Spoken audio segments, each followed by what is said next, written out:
Halo teman-teman, Assalamualaikum warahmatullahi wabarakatuh. Kembali lagi di channel Mata Batin Rina bersama saya Rina Widya. Oke teman-teman, kali ini aku mau bercerita tentang kisah seorang ibu hamil yang mempertahankan kehamilannya karena banyak teror mistis yang dialami selama kehamilan teman-teman. Nah, tanpa menunggu lama, kita mulai ceritanya dari sekarang. Capcus.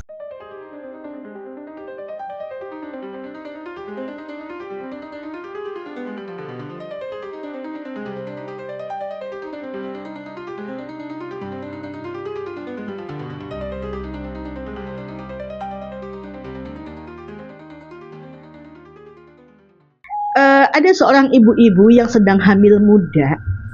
Dia itu mengalami serentetan teror setelah pindah rumah di kontrakan yang baru. Suatu hari setelah aku pulang dari kerja sekitar jam 8 malam, itu posisinya lagi hujan, musim hujan ya teman-teman. Ada telepon masuk dari teman aku bilang, "Halo Mbak Rina, di mana?" Terus aku bilang, "Oh iya Mbak, aku ada di rumah baru pulang kerja.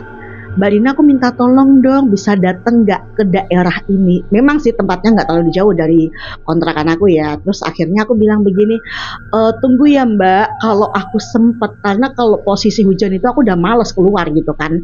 Apalagi posisinya sudah jam 8 lewat." Akhirnya entah dorongan apa yang membuat aku ini pengen, ya udah deh aku datengin aja ke sana, aku bilang kayak gitu.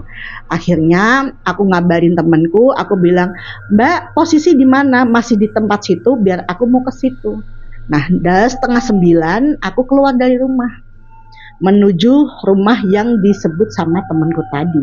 Dan akhirnya nggak lama aku pakai motor itu sampai sekitar 15 menit sampai di rumah yang sudah dijelaskan sama temanku tadi.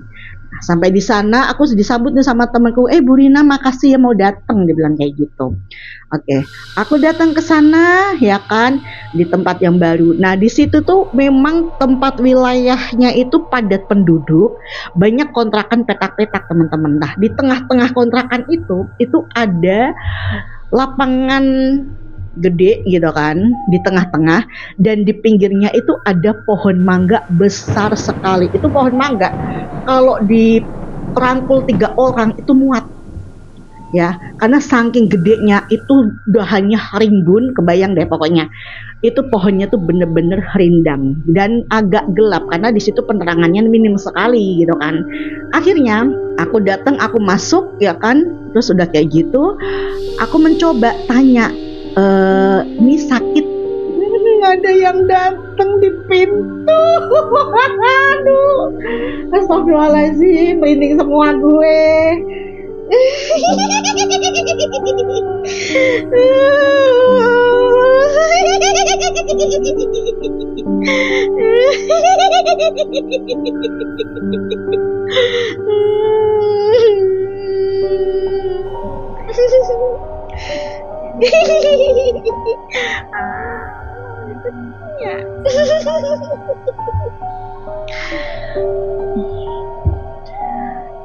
"Aku boleh ikutan nggak?" Dia bilang. "Jangan, udah pulang."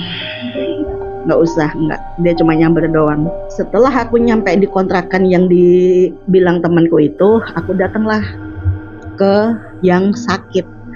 "Mbak, ini kenalin temanku yang sakit. Dia ngerasa kepalanya pusing dan badannya sangat lemah."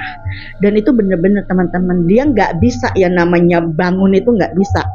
Dia cuma berbaring saja ngerasain badan itu banyak yang dirasa nggak enaknya kayak gitu. Akhirnya aku bilang, "Loh, maaf Mbak, aku ini kok lihatnya nggak bagus ya, kok aneh. Ini perempuan lagi hamil, tapi yang kulihat ini seperti auranya gelap kayak gitu." Dan akhirnya aku bantu dia untuk bangun. Aku bilang sama temanku, "Tolong aku minta air putih segelas, bawa sini. Aku mau bantu dia kasih minum." Aku bilang kayak gitu. Akhirnya tanpa menunggu lama temanku udah ngasih air putih. Terus aku bilang, "Maaf Mbak, Mbaknya beragama apa? Jika Muslim bantu ya dengan doa-doa sesuai ayat Al-Quran. Aku bilang kayak gitu. Ya Bu, saya muslim, dia bilang gitu. Udah oke kan? Aku bilang, aku terang gini. Terus aku bilang sama mbaknya, Mbak, kamu minum sekarang dan setelah itu cuci muka. Itu bener-bener aku bantu dia untuk duduk. Pas duduk dia minum 3 teguk, terus aku bantu dia untuk bangun, aku antar ke teras buat cuci muka, tangan, leher, dan buat di badan. Setelah itu dia rasa bilang katanya, Mbak, badanku udah enak, dia bilang kayak gitu. Udah selesai dari situ, aku tanya, sebentar Mbak, kita duduk dulu ya, biar nggak lemes, aku bilang gitu. Aku mencoba pegang, pas aku pegang begini di punggungnya, ya kan, itu ada rasa yang aneh. Tiba-tiba aku melihat sesosok yang menyeramkan, itu laki-laki di depan di pojokan. Dia bilang, jangan ikut campur urusanku, aku gak suka kamu ada di sini, pergi. Begitu teman-teman. Aku diusirnya. Aku bilang, loh, aku kenapa? Aku nggak salah loh sama kamu. Aku cuma dipanggil sama ini karena dia butuh bantuan aku. Dia bilang, aku suka sama janin yang dia kandung. Jadi kamu nggak usah ikut campur. Nah, akhirnya setelah ada komunikasi seperti itu, aku cuma bilang mencoba, Mbak, bantu saya dengan baca-baca ayat suci ya. Aku bilang kayak gitu. Bantu doa, bantu istilahnya sebisa mungkin kamu berdoa. Aku bilang kayak gitu. Setelah itu aku begini gitu kan. Nah, udah di saat aku melihat ada penampakan sosok yang besar, menyeramkan, itu aku jadi keinget sama aku punya temen namanya Ki Warso. Nah, Ki Warso ini memang dia posisinya tidak ada di sini, dia ada di daerah Jawa Timur. Akhirnya aku bilang sama Ki Warso datang, aku bilang kayak gitu. Akhirnya secepat itu Ki Warso langsung kontak ke aku, ya kan, telepati, ada apa kamu panggil saya. Nah, saya bilang, ini ada makhluk yang energinya negatif sedang mengganggu temanku yang sedang hamil. Aku bilang kayak gitu. Ya udah. Jadi kalau Ki Warso itu berhasil, kita aman. Tapi kalau seumpama Ki Warso ini gagal, imbasnya pasti aku sakit. Aku sakit dan temanku Bu Sinta tadi, dia bakal kehilangan calon bayinya. Akhirnya tanpa berlama-lama, itu aku cuma berdoa dan Bu Sinta juga ikutan berdoa. Nah, sekitar 10 menit wujud itu datang dan bilang ke aku tidak akan mengganggunya lagi. Aku kalah. Akhirnya aku bilang, aku minta kamu jangan ganggu dia lagi, jangan ganggu lagi dia, bilang gitu. Iya. Dan akhirnya dari sejak itu, sudah itu datanglah Ki Warso, dia bilang, aku sudah selesai membantumu dan aku harus pulang ke tempat asalku. Ya, terima kasih Ki Warso sudah membantu aku bilang kayak gitu. Setelah itu, dengan tiba-tiba si Bu Sinta ini bisa loh, dia bangun, dia jalan seolah-olah dia merasa tidak sakit, teman-teman. Dia ngerasa perutnya sudah enak, ya kan, sudah nggak kesakitan lagi. Kenapa? Karena setiap kali kontraksi, perutnya dia itu kayak merasa ada yang ngedorong supaya janin itu kayak keluar, dan itu nyeri yang hebat, dan itu membuat dia itu sedikit ada pendarahan, teman-teman. Nah, itu dia udah bersyukur sekali, dia ngerasa badannya agak enakan, dan dia bilang, Bu, terima kasih banyak sudah dibantu, tapi aku mau minta tolong ya, besok kalau Ibu ada waktu datang ke sini pas di siang hari. Pas besokannya, besok siangnya, dengan hari yang ditentukan Bu Sinta, siang hari aku datanglah ke kontrakan dia. Aku perhatikan itu badan si ibu itu semua penuh pada lebam semua. Karena aku tanya, Mbak, ini awalnya bagaimana? Kenapa badanmu bisa lebam semua? Dia jawabnya, Bu, ini aku habis dari ICU, pulang karena sakit kemarin sampai nggak sadarkan diri.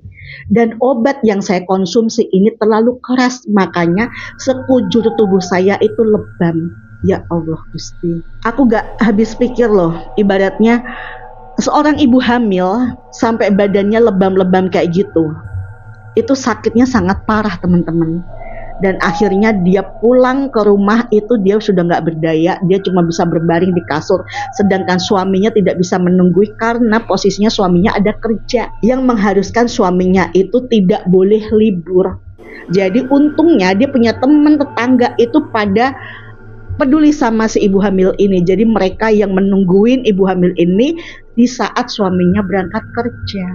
Nah, di sana dia udah sehat, udah enakan gitu kan. Dan akhirnya aku bilang, "Bu, ini posisinya kamu sudah bagus, udah sehat, udah sembuh. Jadi aku minta tolong supaya kehamilanmu ini lancar, ibu jangan melakukan aktivitas yang berat-berat dulu," aku bilang kayak gitu. "Oh iya," dia bilang kayak gitu. Dari kisah cerita yang aku ceritain ke sini, jika sedang hamil, berhati-hatilah. Tolong ya dijaga kandungannya, jangan sampai kenapa-napa seperti yang Bu Sinta alami. Oke teman-teman, sampai di sini dulu cerita mata batin Rina. Oke, assalamualaikum warahmatullahi wabarakatuh.